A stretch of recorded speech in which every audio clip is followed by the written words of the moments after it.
ভাই মানে শুধু একজন অভিভাবক নয়, যে হাত তোমাকে প্রথমবার হাঁটতে শিখিয়েছে, যে চোখ তোমাকে প্রথমবার সুরক্ষার অনুভূতি দিয়েছে, সে তোমার ভাই।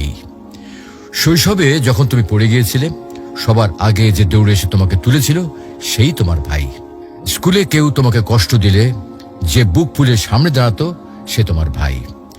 বাইরের পৃথিবী হয়তো ভয়ঙ্কর, কিন্তু ভাই থাকলে মনে হয় কিছুই হবে না। ভাই তো আছেই।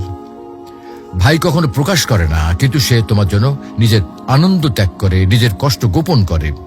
তুমি খুশি থাকলে সে খুশি, তুমি দুঃখী হলে সে ভিতরে ভিতরে ভেঙে যায়।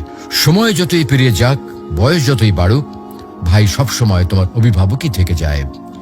বিয়ের পরেও দূরে থাকলে ফোনে শুধু একবার বলবে, ভাই আমার একটু সমস্যা হয়েছে, আর সে দেরি না করে তোমার পাশে হাজির হবে।